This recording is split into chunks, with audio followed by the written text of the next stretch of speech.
Hello everyone, welcome to English Composition.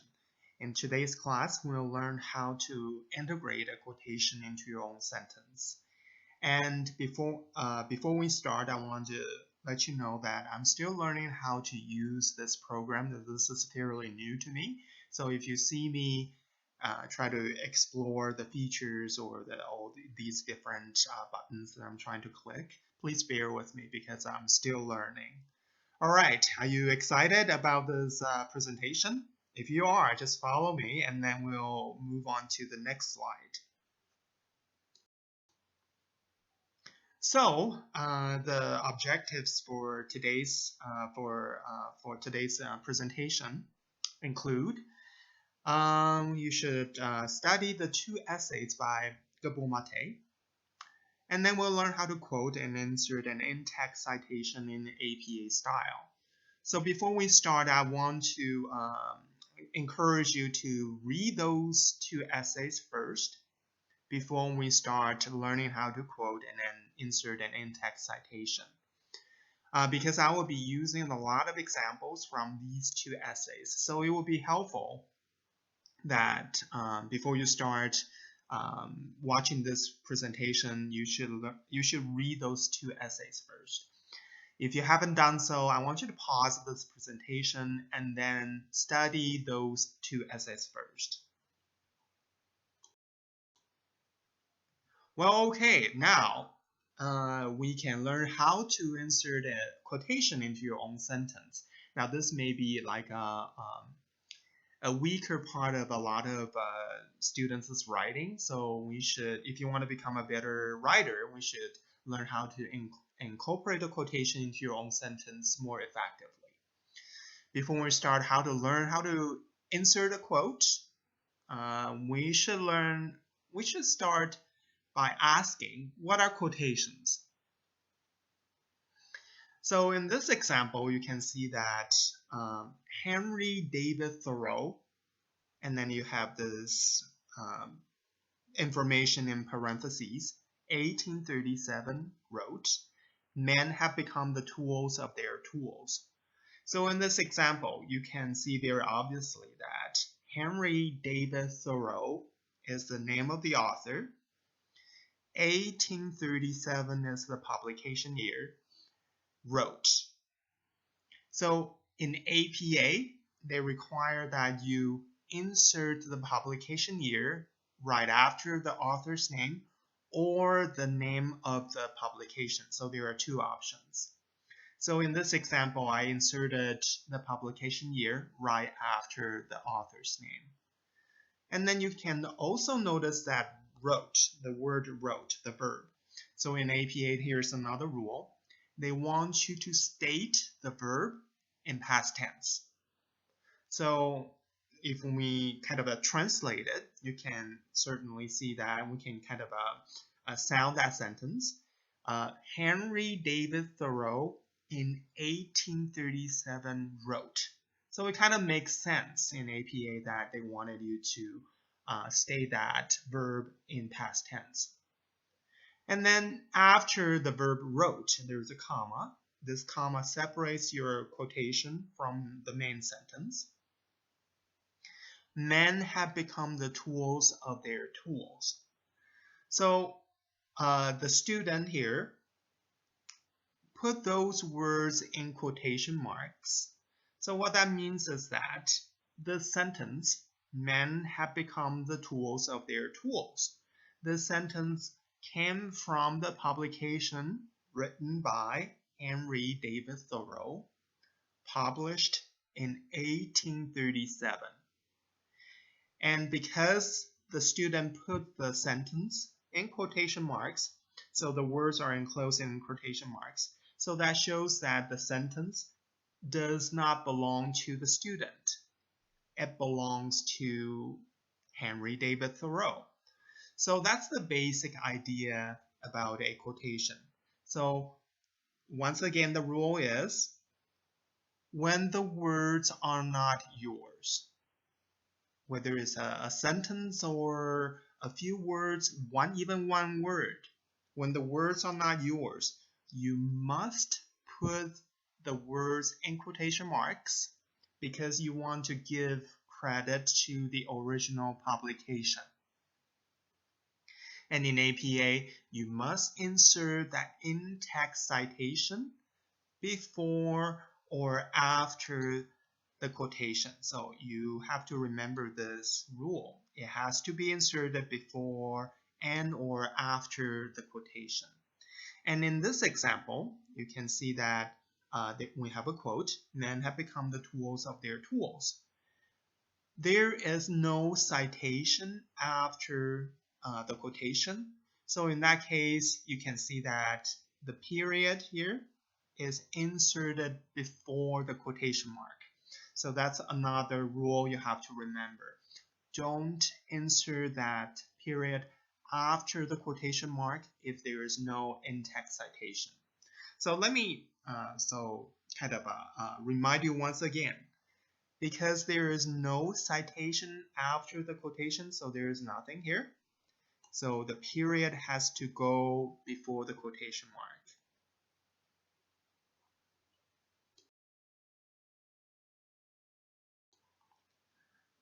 After we learned what quotations are, now we should think about this other very important question. Why do we need quotations in an essay? Well, there are pretty much like 4 reasons that you need to incorporate quotations in your essay. First of all, it could be a very memorable quotation that you want to share with your reader. And that quotation may be worth further analysis. So the idea is that when you quote, you want to share with your reader and you want to show the reader that this is an interesting quotation and you want to talk about that quotation more. In other words, when you quote, not only do you have to include that in-text citation, put the words in quotation marks, but also you have to remember that after the quotation, you have to include some discussion on the quotation. You have to show your reader the connection to your topic, the connection to your argument, and then you want to offer some analysis on the quotation. Otherwise, you don't want to include that quotation in your essay. And sometimes you just want to show your reader that you may agree or disagree with the author. It's something that you want to show as a textual evidence. If you agree with the author, you can tell your reader why you agree, or maybe you disagree with the author. And here's the quotation. Here's the quotation from here are the words from the original publication. You want to show your reader that author so-and-so said this, and I agree or disagree. So oftentimes the quotation may serve as some kind of a textual evidence for your own argument. If you disagree with the author, a lot of writers may use that as a counter argument. If counter arguments are used effectively, they can really strengthen your own argument. You can say something like, oh, I disagree with the author, and that's why you need to look at my argument, and here is why. So think about it when you're writing an argumentative essay. If you're taking a position, sometimes a counter argument, if used effectively, can be quite effective too.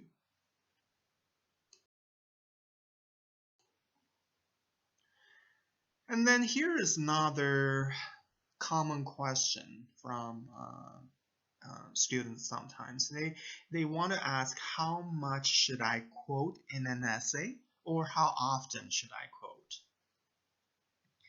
In your first written assignment, major assignment, you're going to write like a reading response paper, and then the length of that assignment is only 2 to 3 pages.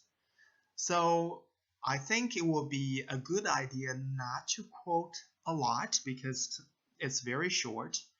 But that doesn't mean that you should not quote at all. As I was saying earlier in the previous slide, you should quote because you're trying to provide some kind of textual evidence. But the rule or a good thing to remember is that when you are writing an essay, try to stay away from long quotations.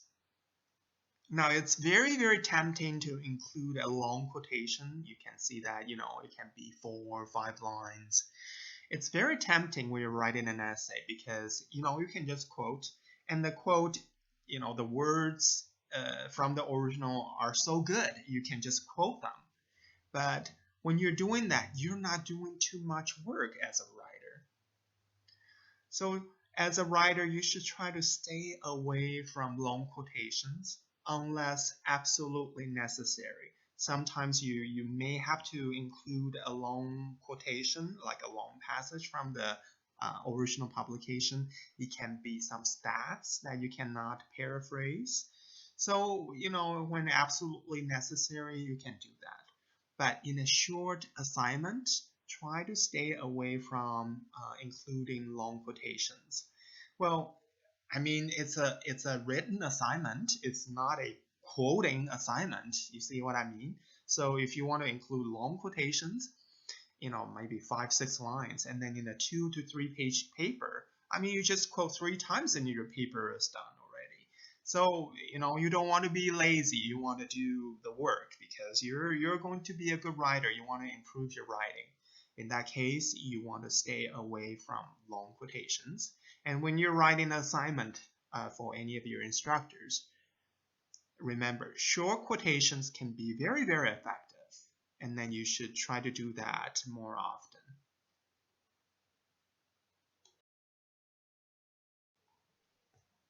All right, in this slide, we have to use your wonderful textbook, Cites and Sources, and we'll look at some guidelines that your Cites and Sources is given us. So I'd like you to turn to page 32 of your Cites and Sources, and then you can see under using direct quotations, there are a couple of guidelines for you. Work direct quotations into the grammatical structure and logic of your own sentences. Clearly indicate the relevance of the quoted material to your discussion. Never insert a quotation without an introduction.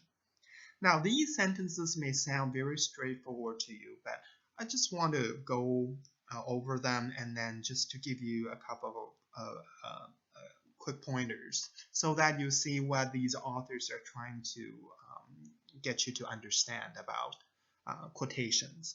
So let's go back to that first sentence. Work direct quotations into the grammatical structure and logic of your own sentences. Now, I want you to kind of pause and think about that first sentence. What does it mean?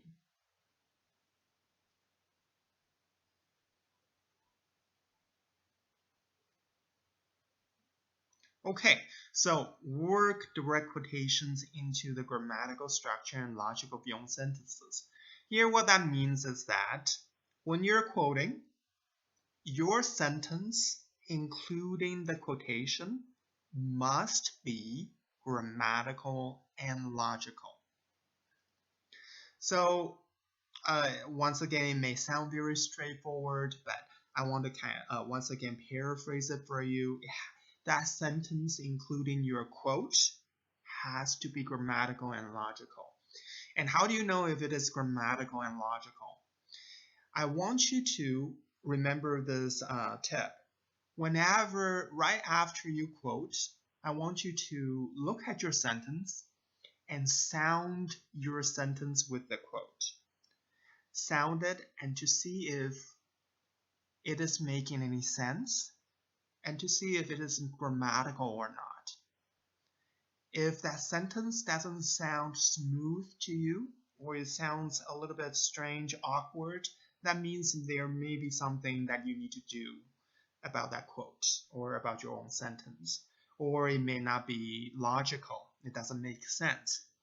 So in that case, you have to kind of tweak a couple things in your quotation or in your sentence, and so that your sentence will be smoother. So that's a rule, that's a good tip you should remember. Okay, next. Clearly indicate the relevance of the quoted material to your discussion. Never insert a quotation without an introduction. So what this means is that you want to be a responsible writer. When you quote, you must clearly indicate the connection of the quote to your discussion. Now, you want to be responsible because you don't want to quote those words and then have your reader read them themselves.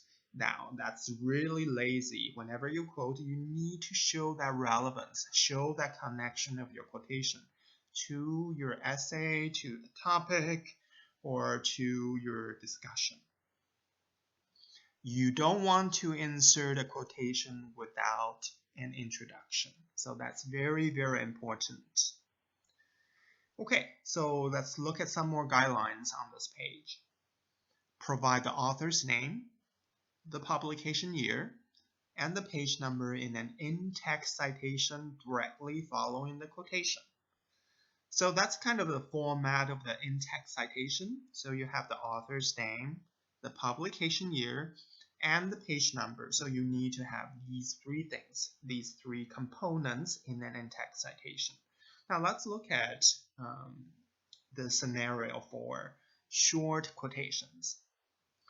Incorporate a short direct quotation. So the rule is your quotation is fewer than 40 words directly into the text of your paper and enclose it in double quotation marks. So a couple of rules for you already. When it is a short quotation, now how do you define short quotations? It has to be fewer than 40 words. And then you have to enclose that quotation in double quotation marks. So in North America, we use double quotation marks. So if you're from the, if you're used to the British system or any other system around the world, the European system, sometimes I know that in some cases you may want to use like a single quotation marks for your quotations, but you have to remember you're in Canada, you're in North America right now, and we use double quotation marks for your quotations. So that's just something different that you need to get used to.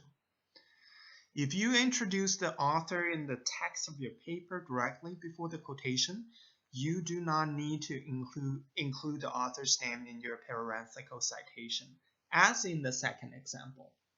So this, guideline may sound a little bit confusing to you, but let's just look at the two examples, and then they will be more clear to you. Okay, example number 1. Confederation is still a sore issue with many Newfoundlanders. The campaign to join Canada was characterized as, and then you have this quote, the route a good Newfoundlander would take to benefit his people. And then you see Thompson, 1980, page 223. So let's review this example together. Confederation is still a sore issue with many Newfoundlanders. Now that sentence belongs to the student. The campaign to join Canada was characterized as. So you can see that after as, there is a quotation. So this once again shows the reader that these words, the route a good Newfoundlander would take to benefit his people, these words belong to the original publication. Now, who wrote that publication? If you see Thompson, Thompson is the author's last name. Now, in APA citations, in-text citations, you include the author's last name only. Don't include the first name initial. Don't include anything else. Only the last name. Comma. You see the publication year, 1980, comma, and then the page number, 23. So just as a reminder, there is a space after P dot. And then after the citation, there is a period. Okay, Now let's look at example 2. Confederation is still a sore issue with many Newfoundlanders. According to R.C. Thompson, 1980, the campaign to join Canada was characterized as the route a good Newfoundlander would take to benefit his people, and then page 23. So here is a different way that you can do when you're inserting an in-text citation. So you can see that according to, we call that a signal phrase. So what that means is that, it's like a signal. The student is trying to give you a signal that, this information is not from me. This information came from somewhere else. According to this author, R.C. Thompson. So in APA, there's no rule whether you should include the first name and middle name initials, or you should include the full name of the author. So it's up to you. You can say, for instance, Robert Thompson, or you can put R.C. Thompson. So it's completely up to you. These are two options you can have. And then 1980, comma, the campaign to join Canada was characterized as, you have this quotation. And after the quotation, you have this in-text citation. So the rule is, if you mention the author's name in the beginning of your sentence and the publication year, you don't need to repeat the same information in your in-text citation. So in this case, you only include include only the page number, page 23.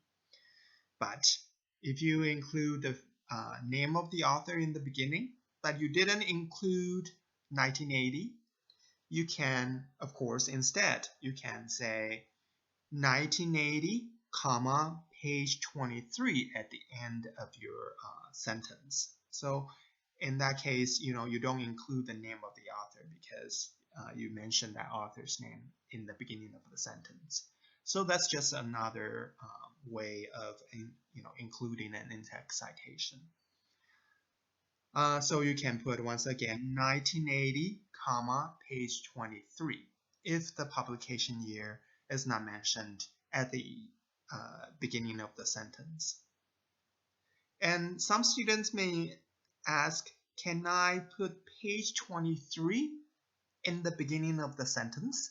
The answer is no, you can't. So the citation, the purpose of that citation is to show the reader where that quotation can be found. So in this case, in this example, if you see the route a good Newfoundlander would take to benefit his people, so if the reader is interested, the reader can go to page 23 of the publication. So that's kind of the intention of having that page number at the end of the sentence after the quotation.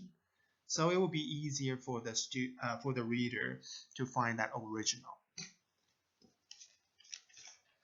Okay, now let's turn to page 33 for long quotations. So once again, if you are thinking about including a long quotation in your assignment, you might have to think about why and also whether it's absolutely necessary. Long quotations, for me, in an essay, for me, if your quotation is longer than 2 lines, then I will start to think about whether it's really necessary for that quotation to be that long. And because sometimes you can paraphrase it, or sometimes you can just quote a couple words from the original. It really depends. But if absolutely necessary, you need to include a long quotation, you can look at this guideline. You can follow this rule. And then this is what APA wants you to do. Okay, set off longer quotations, 40 words or more, from the rest of your written text by block indenting the quotation 1 tab from the left margin. You want to double space the entire quotation and do not enclose it in quotation marks. Okay, so we have an example here. The concept of food sovereignty evolved from the increasing global critique of international agricultural policies introduced in the 1980s and early 1990s. And then you can see there's like a long paragraph, maybe we'll call that a paragraph because this passage is fairly long. You can see that this entire passage is being indented from the rest of the text.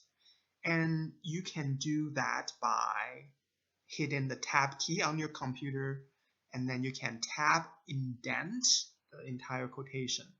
We call this a block quotation. So you can tab indent the entire passage when it's a long quotation. For this type of quotation, so the rule is that you want to copy the original, all the words in the original, including the punctuation. So you don't have to enclose it in quotation marks. And then you kind of paste it in your essay. So you can see that in this quotation, there's no quotation mark before the term, right? And then you end that quotation with a period. After the quotation, you have these three authors. You have Whitman, Desmarais, and Weeb. And then in APA, when there's more than one author, you have to use that punctuation mark that's called ampersand that looks like, maybe, I don't know how you describe it. So it's called an ampersand. You don't spell out AND. So in APA, you have to use that ampersand, comma, 2010, and then page 2. So that's the in-text citation example for 3 authors. And once again, you don't include the first name initials of these authors, only the last names of these 3 authors. Okay, so I think that's a lot of information. If this is a lot for you, you want to pause this presentation and then maybe take some notes.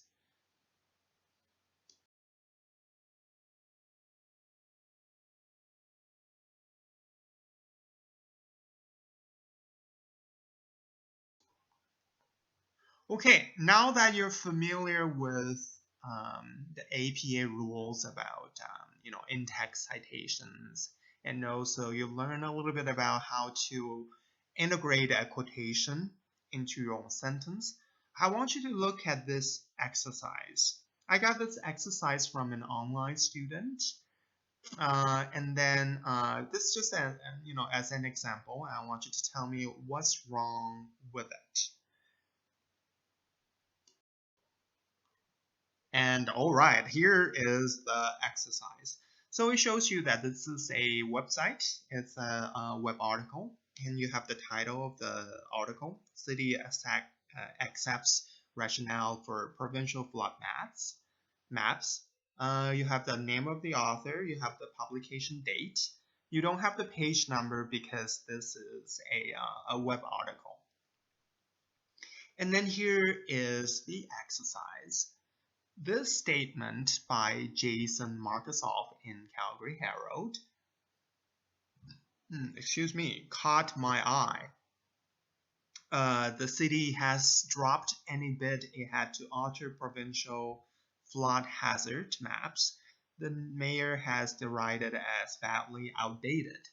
So you can see this exercise.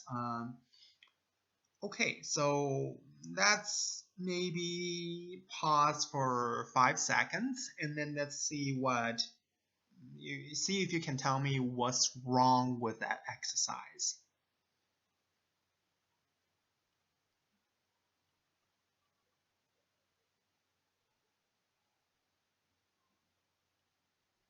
Okay, now if you look at this exercise, there are 3 things that are not quite right.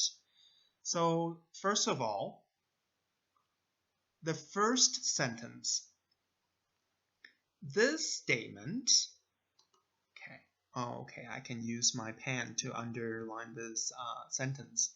This is really cool. All right, this statement by Jason Markusoff Okay, so you can see that, whoa, there is something missing, right? Yes, so at least you should include that in text citation. You should put 2013 after the name of the author. Excuse my drawing here.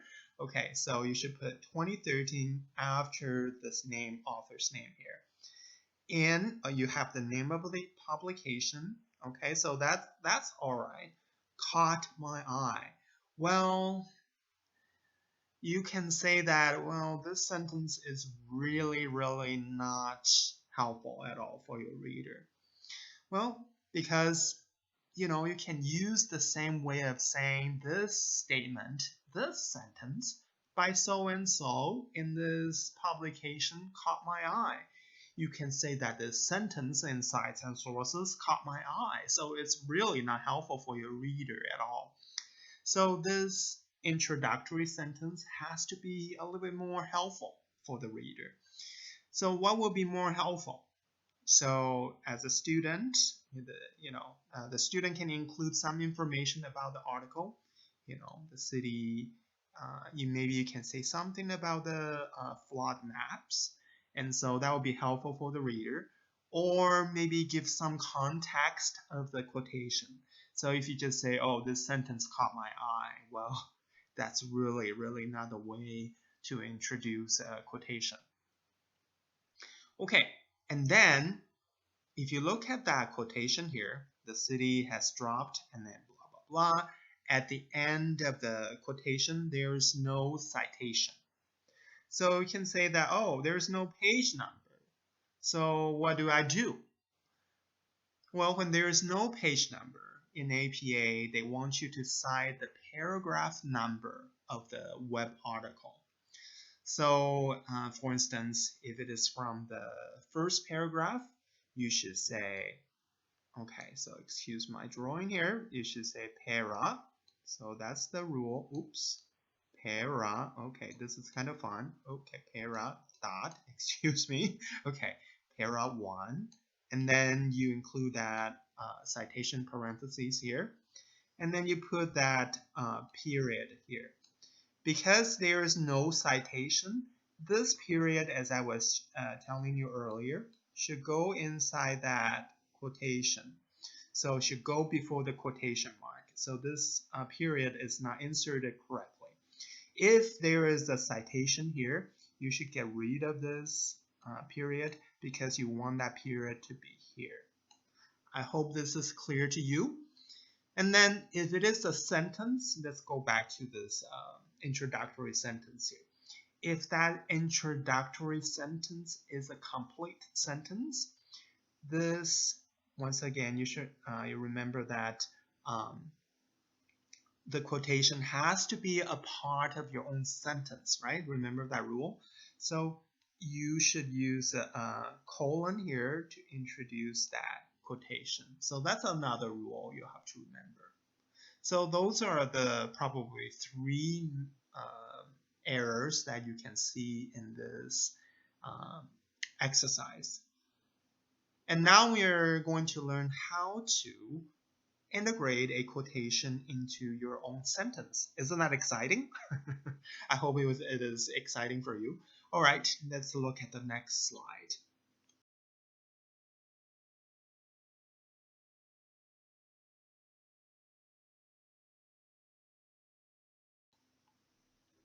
All right, now we are learning how to quote. Now this is a very, very important part of our class today, and a very important part of this presentation. So there are 3 major ways that you can integrate a quotation into your own sentence. The easiest would be to use a signal phrase. So what's a signal phrase? So in that example in Cites and Sources, you probably noticed that the student was using words such as according to. So according to is like you're giving a signal for your reader. So we call that a signal phrase. You can, of course, just incorporate a couple words from the original. So you can use keywords of a quotation, or you can use an introductory sentence and to introduce the quote. Now, in the first, when you're using a signal phrase, there are different verbs that you can use in an essay. So if you look at all these verbs, these are really good verbs that you can, this is a good slide to that you can take some notes, write down some verbs that you can use in your essay. So remember that APA wants you to state all the verbs in past tense. So such as, look at these verbs. So argued, pointed out, claimed, concluded, observed, noted, maintained, suggested, commented, asserted, wrote, believed. So you can choose the verbs that you like from this chart. And then I would recommend that you probably want to stay away from, okay, let me use the marker here. Stay away from these two, or maybe three. So wrote, said, and stated. So these are pretty neutral verbs, especially said. Said, it's very colloquial. You don't want to use that in an essay. Wrote is also very neutral.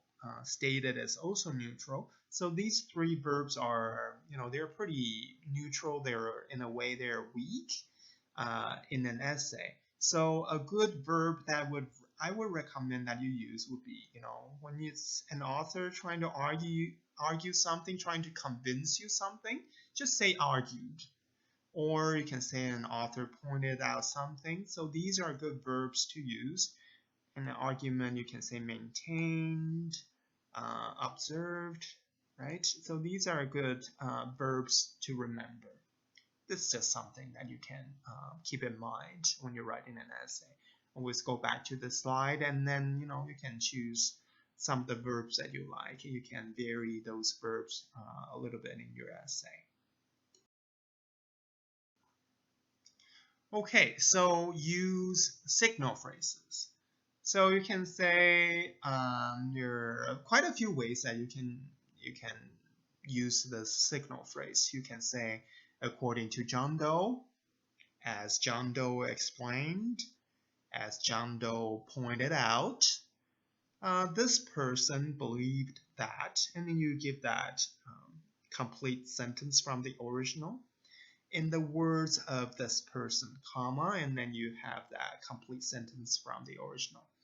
So in this example, and I want you to notice that after, if you see that dot, dot, dot, so the dot, dot, dot, it has to be a complete sentence from the original publication.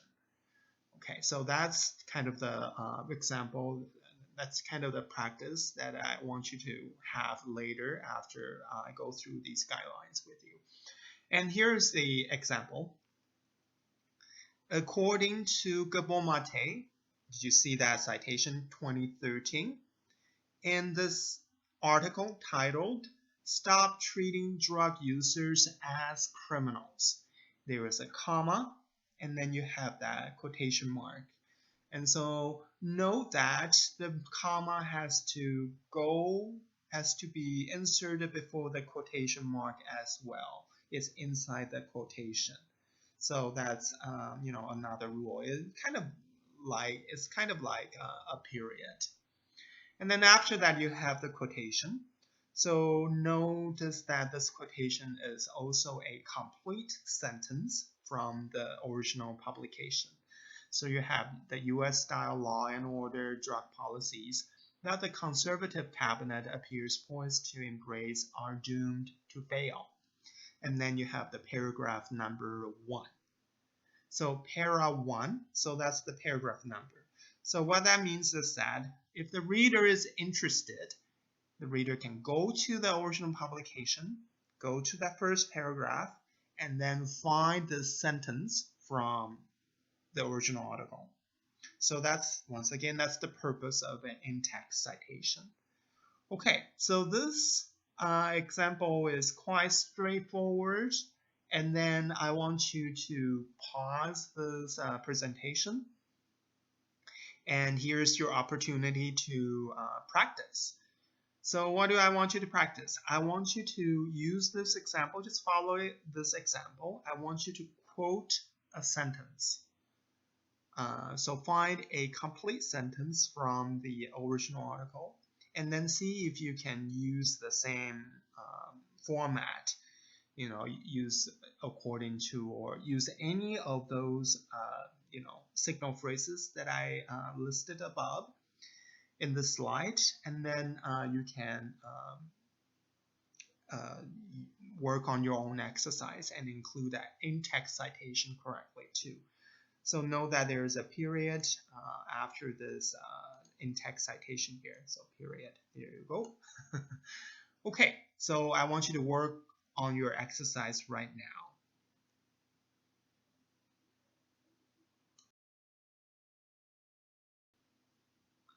Okay, I'm sure that exercise was quite straightforward for you, and then you would say that, oh, that was easy. But I want you to pay attention to your own exercise. Pay attention to that punctuation that you have. So did you add that period correctly? Did you add that period after the citation? Now look at your exercise very carefully. Try to see if there is another period before the quotation mark. If there is a period, a comma, then that period or comma is not needed. You should get rid of it. So just remember, your period should be inserted, should be added after the end of the sentence, at the end of your sentence. So after the in-text citation. So that's the rule you have to remember. And that's a common error that I see in a lot of students' exercises. Now, if you're okay with that, and then if you have any questions, feel free to post your message, post your question in discussion board, or you can just email me.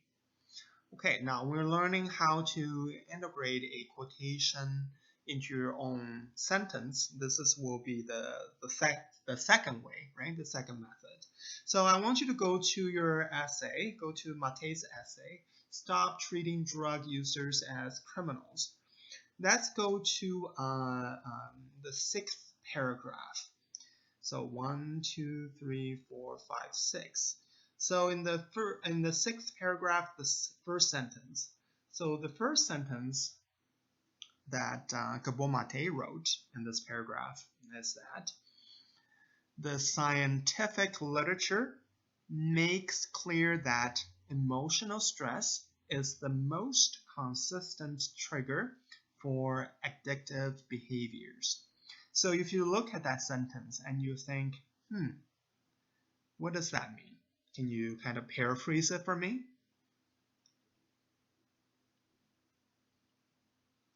So you can probably think that, well, you will say, if it is about addiction, it has something to do with emotional stress. If that's the case, if that's your understanding of the sentence, you're absolutely correct. But if you want to quote that sentence, it's a little bit long, and then you don't really need all the words.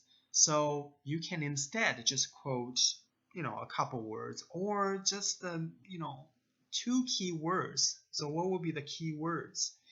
I think it should be the cause. So it should be emotional stress from the original.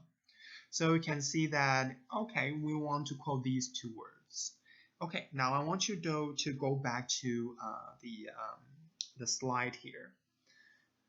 So here is an example that you can use. You can quote those 2 words from the original. So Mate in 2013.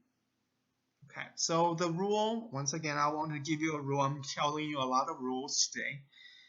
If you mention Mate's name, full name, Gabor Mate, you only do that first time in your essay.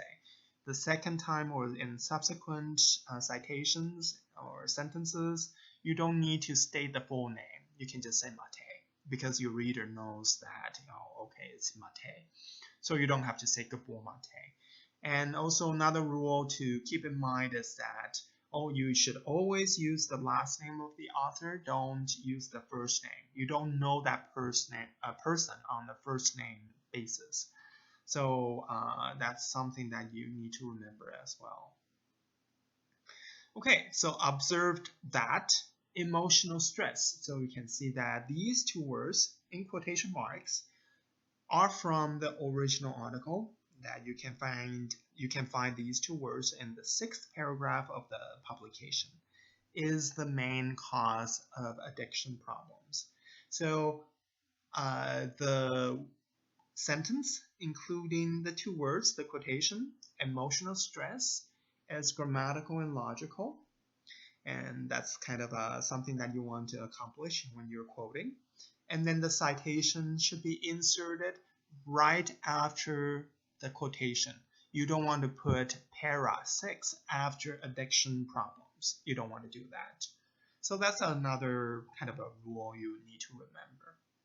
So if this sounds quite straightforward, quite, it makes sense to you, I want you to pause this presentation once again, and then you get to practice. You should find a couple of words. It doesn't have to be 2 words. It can be 3, 4 words, 5 words. It's up to you. But I want you to quote, only a few words. And then remember, these words have to be somewhat important. You don't need to quote any common words such as, Calgary. Why do you need to quote Calgary? Or common words such as, my last patient. You don't need to quote those words. It has to be somewhat important in the context of the essay that you want to share with your reader. Okay, so if that sounds good, pause this presentation and work on your exercise.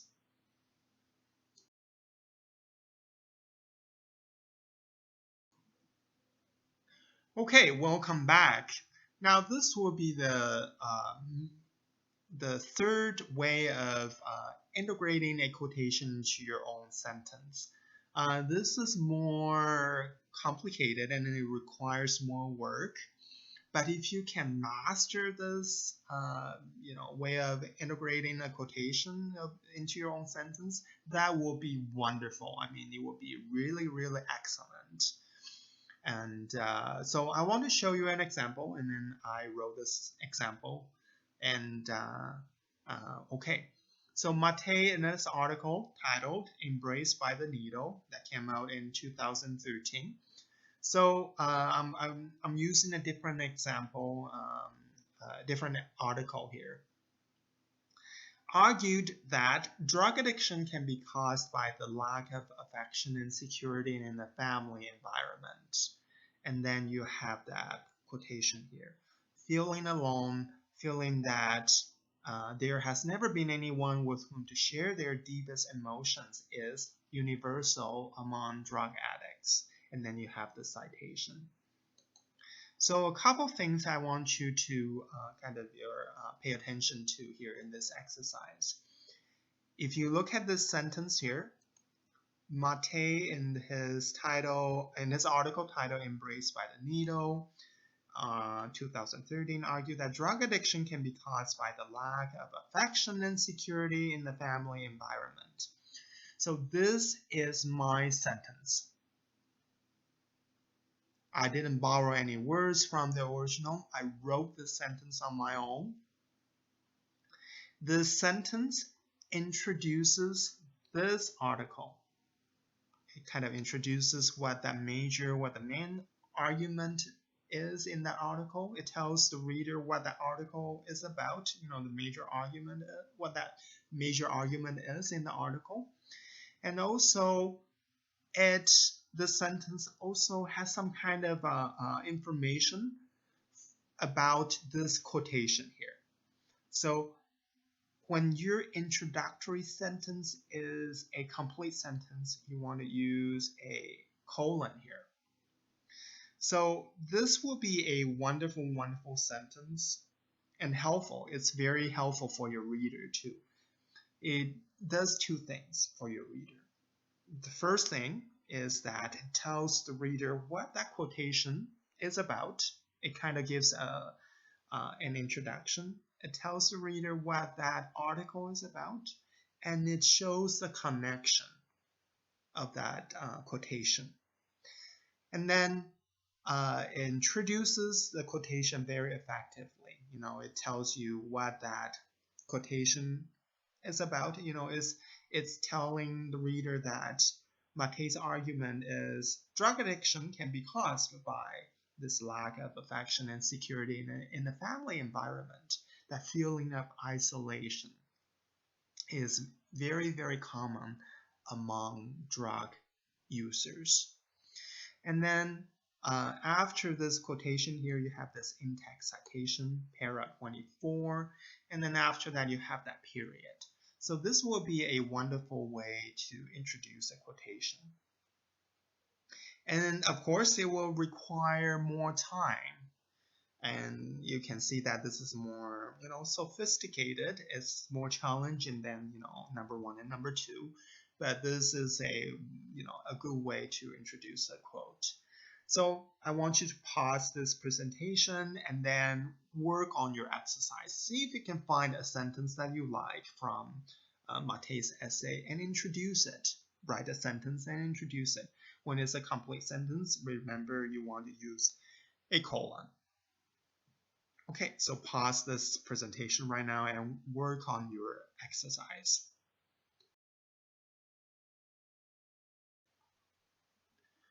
All right, welcome back.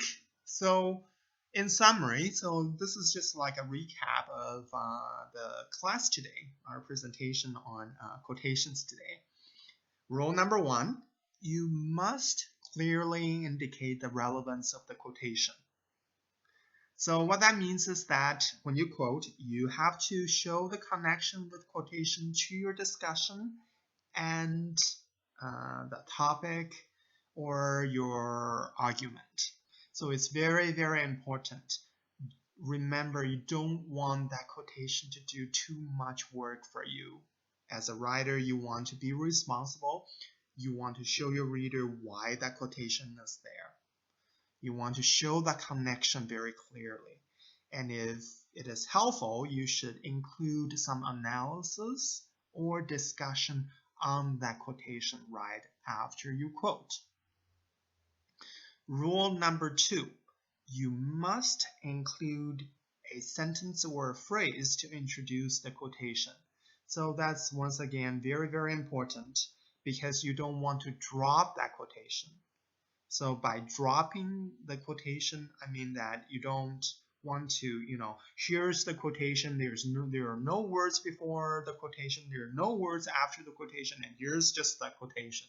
There you go, you read it yourself. You don't want to do that.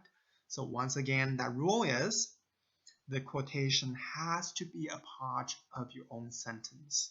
So how do you do that? Review those 3 different ways that you can integrate a quotation into your own sentence.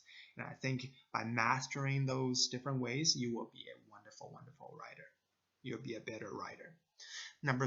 Rule number 3, you must end that quotation with an in-text citation. So after you quote, you want to include an in-text citation to show your reader where that citation is from. So it's quite important. And then the last rule, keep your quotation short. So it really, once again, depends on the assignment or your essay. It really depends. But I think a good idea, it might be a good idea to keep in mind that you don't want to include a long quotation because long quotations it's just not a very good sign of a good writer. You want to be responsible. You want to show a reader that you understand the subject, understand the original. So you want to keep that quotation short. And then your essay, your writing can be tidy, can be concise, and it can really show that you're a good writer. So that's the goal. So that's just a recap of our presentation today. I hope you enjoyed this, and then I'll try to do this more often, but no promises. But feel free to write me an email or post your questions. I'll be happy to help.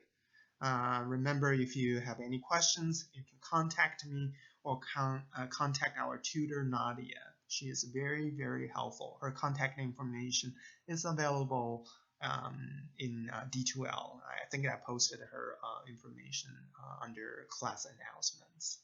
So that's so much for this part of the presentation. I hope you enjoyed it. Thank you very much.